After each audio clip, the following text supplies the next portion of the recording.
Would you raise your right hand, please? Do you swear to tell the truth, the whole truth, and nothing but the truth, so help you God? Yes. And state your name for the record. My assimilated name is Shonda Williams, but my Cambodian name is Janab. Okay, could you spell all that? Sure. CHANDAWOMACK.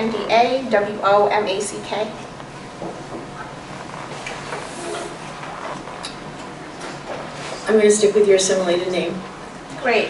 Thanks. May I? Absolutely. Shonda, where do you work? I'm the founding executive director of ARISE, which is short for the Alliance of Rhode Island South Asians for Education. And what's your role with that organization? I'm the founding executive director, so ultimately I have to ensure that we steward our mission through centering our youth. And what is the mission of the organization? Our mission, we were actually founded to address some clear gaps in the Providence school system. I think that all the organizations were founded to do that, right? And our mission is to prepare, promote, and empower Southeast Asian students for educational and career success.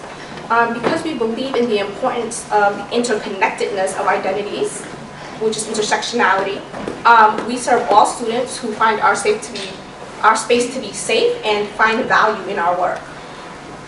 And what kind of work do you do with the youth?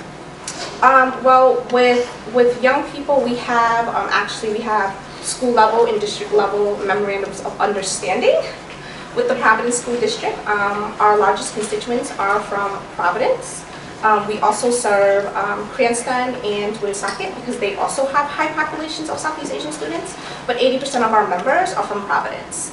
And in addition to the extended and expanded learning opportunities that we have with 3 Providence partner schools, we also provide in-school activities. We partner with Providence to teach ethnic studies, which was a curriculum that we created when we founded ARISE.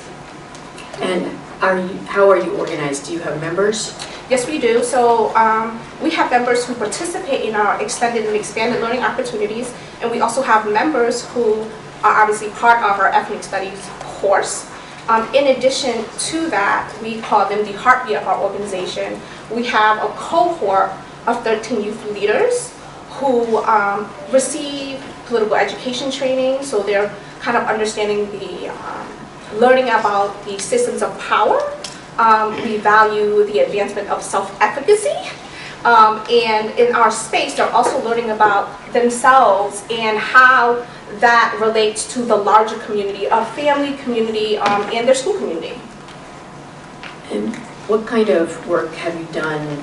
Give us a few examples in terms of work that your organization is involved in with the young people. Sure. I just have to give a little history of why we were founded.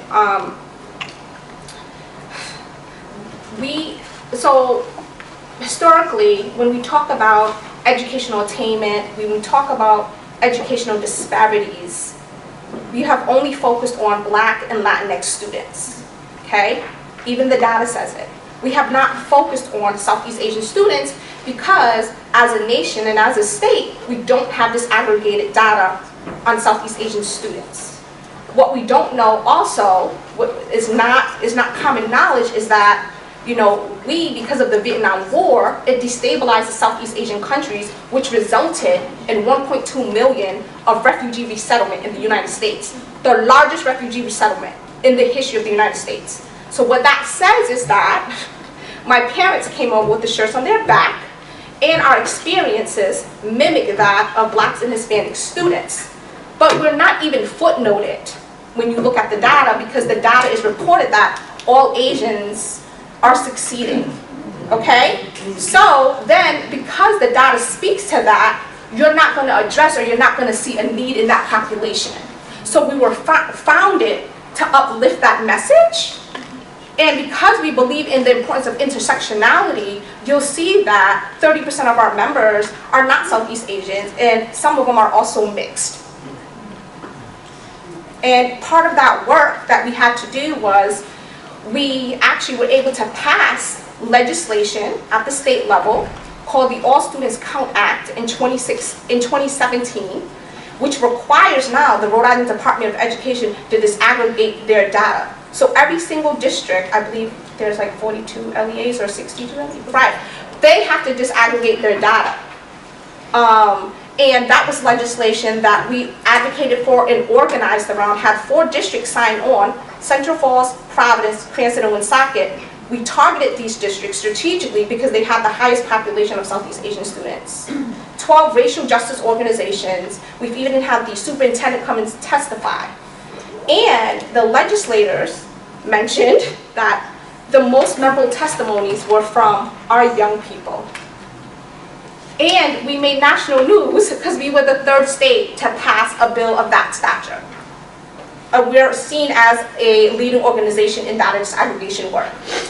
So I forgot to ask you, on average, in your ethnic studies program, your summer programs, extended learning, out of school, on average, how many students are you interacting with during the year? We're probably serving about 150 unduplicated counts.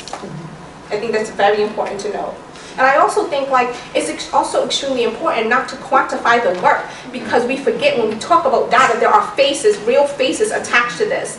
Not one face, but the faces of those families as well. So I just like to put that out there. So you mentioned the Every Student Counts initiative to really tell the story of Southeast Asians in a deeper way, Right. In terms of educational data. Right. What other campaigns are you working on with the young people? We have our Counselors Not Cops campaign. Our RISE youth have been working for over a year now. They were engaged in a year-long political education training, and again, they choose the campaign they want to work on and they lead that work. Are there other campaigns that you're currently working on other than Counselors Not Cops? Not a specific campaign, but we have interfaced with the school board last year about their newly adopted volunteer policy with, with the ACLU and the Racial Justice Coalition. And last year we tried to prohibit the board not to adopt this volunteer policy because it would prohibit parent engagement, which the district was asking for, but it requires parents to get BCI checks. So when you do your work on any of the campaigns, whether it's about data or changes to school policy, how do you do that? Where do you go to advocate? Well, we go to the powers that be, right? So we go to the school board, we go to the mayor, and the city council. And in a RISES model, we're actually tackling all 3 simultaneously. And you're aware that the commissioner has proposed a takeover of the Providence Public Schools? Absolutely, and we agree with the takeover. And have you asked to be included on behalf of Arise Yes, as a party in the show customer? yes, on behalf of RISE and our members, yes. And why did you ask to be included? We're really concerned with having real meaningful stake. And I know that earlier you all were, you had asked some of, our colleagues, did you read paragraph 4? Yes. We have to understand that engagement means different things to different people. Okay, so in our experience in engagement, we have been to these forums. We've had one-on-one meetings, youth orgs with the commissioner. We've had meetings with the mayor. We've actually been involved from the very beginning. We've been involved before the state takeover, as you can see. Our work has been rooted in the community. So I'm extremely concerned in not being able to, the proposed order not being able to articulate what that means. Like, what is engagement to you all, and how does that engagement translate to actually reflecting in the state takeover plan? Because we have no assurance for that at all. There's no mechanisms for that. Again, I know this is very important to everyone, but this is an important hearing, and please don't signify your approval, applause, or disagreement with any witness. Are you concerned about the work that you're doing with the young people in terms of if the commissioner's order goes into effect as it's currently structured? I am concerned because we have district level MOUs, like I mentioned, and school level MOUs. And we're in the schools, we're offering programs in the school. So what does that then partnership looks like? right? What are the agreements about partnership? You know, the commissioner can easily say, like, I don't want you all to partner with external partners. Like, I don't know what the mechanism for that is. In addition, the state takeover plan can also say, we're going to use this blanket curriculum for ethnic studies. Well, where does that leave our ethnic studies? Which by the way, is a counter-narrative, and is rooted in our history through our voices. So I really don't know. Like, it's unclear to me what that looks like. How long have you been working on the ethnic studies curriculum? 2 years. And is that currently underway? Yes, and the great thing is that our pilot program for ethnic studies happened at Alvarez High School, and we intentionally and strategically chose Alvarez because as 10th graders, if you take this ethnic studies course, it actually counts as a core credit. And because of the popularity of the program, we, this past year, have now a partnership with Woonsocket High School. So we offered that curriculum last fall, and we're now partner again. And we're also thinking about building a more sustainable ecosystem, which I've talked about to folks in the Providence School Department last year. I don't know what that's going to look like now, because it's not fair for us just to be in 2 Providence schools and only 60 students get this curriculum when we could be building the capacity of the school district to be able to do this work, because we were in existence to be in partnership with the school. So I'm concerned, really concerned. Do you have personal experience with Providence Public Schools? Yes, I'm proud to say that, you know, I'm a Providence Public School graduate. I ended up staying in the state as well for college. I went to Mary Fogarty. As a first grader, I remember this experience vividly. My father was enrolling me in school, and they tried to put me in an ESL class. And my father, with his broken English and a newly arrived refugee, was like, you need to give her the test before you place her there. And lo and behold, I passed the test. So that in itself, if my father didn't know how to advocate in that way, I would have been misplaced, number one. I then went to Isaac Hopkins Middle School. I remember this very vividly. I was an honor roll student at Isaac Hopkins Middle School, but I kept getting suspended off the school bus because I had disciplinary issues. Instead of being restorative, the Isaac Hopkins was like, you gotta go somewhere else. But I was a high honor roll student. So I went to community prep my 8th grade year. After 8th grade year, I went to classical high school and graduated in 1999. And how long have you been working with youth organizations in Providence? I've been doing educational justice work for over a decade. Is that pretty much what you've done since you graduated? I was actually doing that before then, even as a youth, because it was not the school that got me here today. It was actually the community-based organizations, which were the Spirit Program and Providence Summer Bridge, which is now known as Breakthrough Providence. There were 2 people who believed in me and changed the trajectory of my life. So for me, this is real. Are you asking the commissioner not to do a takeover? No, she needs to do the takeover. That's very clear. I need you to do the takeover. Is there anything else you want to share with the commissioner? Yes. We want you to do the takeover. And I really need to say to you that when you was first appointed in March, I personally was extremely excited, being that you were a woman of color. And I know the struggles that just being a woman and a woman of color face in leadership positions. So I think we're past wanting you to succeed. We need you to succeed. And that is not going to happen if the community is not partnering with you in a meaningful way. I'm sorry, it can't be engagement, it can't be community forums. It has to be like, please come to the table and help us create the state takeover plan. It can't be, here's the state, we're co-creating. In that paragraph, it says, the turnaround superintendent and the commissioner is co-creating the plan. The word co-creating means two entities. What happened to us?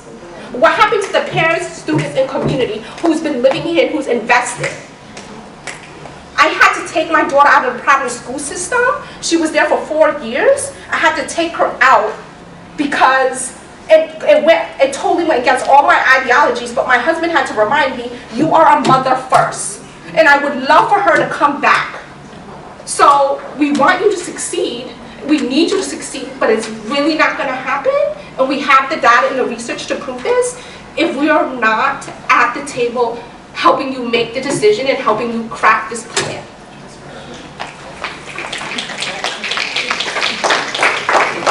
Anything further?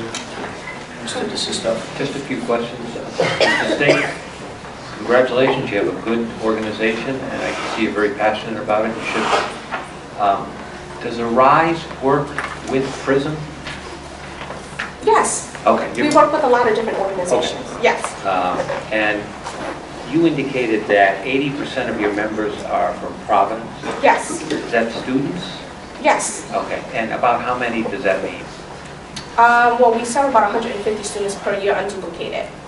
And, just for the record, unduplicated means you're not counting them twice. Yes.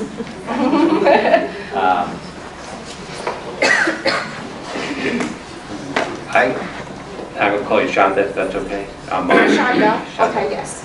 People like to add an R, so I just want to make Yes. sure there's no R. No R.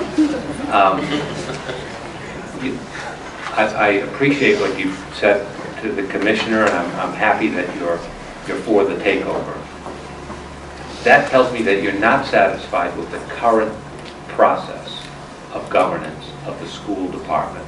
Oh, yes. You're not happy. No, yes. And what I'm hearing is that you want some input in the design of the plan going forward. Is that fair? Not me, but I No, think we not- all when I echo. say you, Right, okay, right? perfect. I just want to clarify that. But that's what you want. Right, we want to be part of designing that plan. I think like we're going back and forth and saying, well, what is it that you want? What we're saying is, whatever the state takeover plan looks like, can we please help design it? Yes. That's it.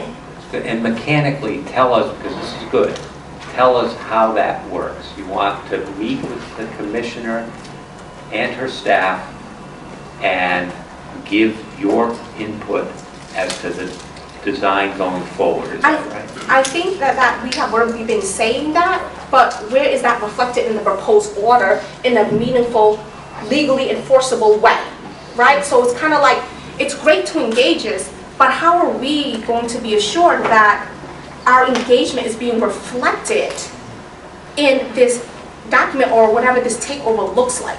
Like, we want to help inform that. And how would you word that? I know I'm putting you on the spot if you can't think of it, but how would you word that to get to that point? I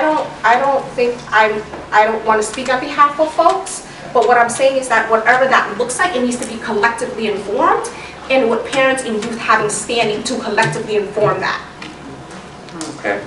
Because I think that needs to happen with the commissioner and with other folks at the table.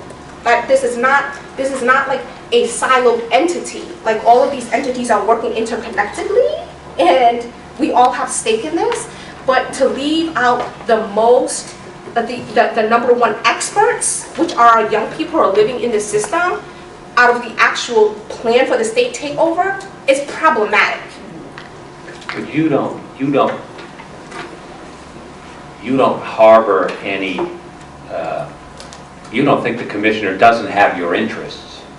No, that's not what we're saying. Okay. But what we're saying is that we need folks' actions to align with what they're saying. Because in all honesty, we were here before the commissioner, and I'm pretty sure we're going to be here after the commissioner. So we have investment, real investment in this. And I have to really be explicit in that we need you to succeed, Commissioner. I'm sorry, that's a lot of pressure, but we need you to succeed, and we want to help you do that, and we also want to be accountable. And we cannot be accountable if we were never part of the design process. Yes. That's it. That's bottom line. Very good, thank you. I just have a question or two.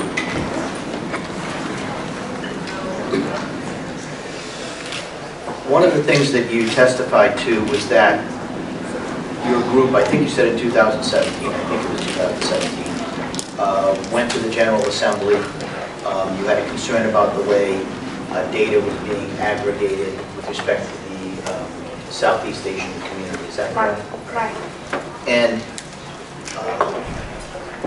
you may or may not be aware of this, but in the papers that your council filed and Mr. DeSisto filed and part of this record, one of the things I think everyone agrees about is that the General Assembly has, what our court has said, is plenary power over education. They really are the place that controls education in the state, much more so than a mayor or a school committee. The General Assembly has plenary power over education.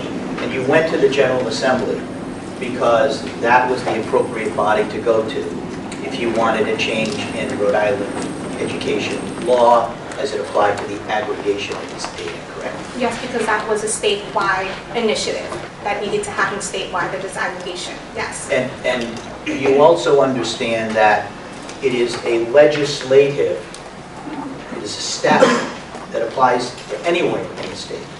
But the Crowley Act is a state statute. It is not specific to the city of Providence. Do you understand that? Yes. Okay. And that with respect to the order that is proposed here, the commissioner is saying that she takes her powers, whatever they may be, from that Crowley Act. Do you understand that? Yes, that was given to her on July 23rd. I remember the date was present, Right. yes. And so the power was given to her through the council and elementary secretary of education. But the power was given to her, assuming it's appropriate, by the legislature. Sure. Okay. So if you talk about accountability, you've done this before. If you believe there is something wrong or that needs to be corrected with respect to education law or how educators are performing, or in your specific circumstance, how they were aggregating data, you know where to go. The legislature, correct? That is one body, yes, depending on what the issue is, yes. The legislature is the body that gave the power to the commissioner with respect to the Crowley Act, correct? Yes. So that Are we would be, talking about the Crowley Act or the ASCA, the All Students Count Act? talking about Okay, the yes. Crowley Act, the act that gives her the power to take control over the Providence school Yes. system. So my question to you is that if you have an issue about accountability, as you did earlier in 2017, there is a body, an elected body that you can go to in order to voice your concerns, correct? The state legislature. Yes, but then we have city bodies for a reason. What is the purpose of the city bodies, the accountability mechanism? What is their purpose? So I would pose that question to you all. Do you want, well, Right, because they're established city bodies that serve a certain purpose, and then there's established state bodies that also serve a certain purpose and are supposed to be working in collaboration, but we know, which you all have stated before, in your case, in saying that sometimes the bureaucracy gets in the way. And we're saying we agree with the state takeover. We're asking for a small modification in that proposed order to include us at the table. So I don't. but I just want to make sure we're talking about the same thing. First of all, are you familiar with the Crowley Act? Are you familiar with the statute that brings us here today? Yes. Okay. And that statute, do you understand it, that the commissioner displaces the mayor and the school board and the city council, at least as it relates to schools? Yes. Okay. Yes. Okay. And the body that is giving the power to the commissioner to displace those local mayor, council, school board is the Rhode Island legislature. Yes. So if you have a problem or an issue with the power that has been given to the mayor, to the commissioner, and whether she is or isn't being held accountable, the place that you can go to is the Rhode Island General Assembly, correct? Okay. I have nothing further. And okay, that limits our avenue and also limits our ability to exercising our civil rights. Okay. Anything further, Ms. Wood? No, thank you.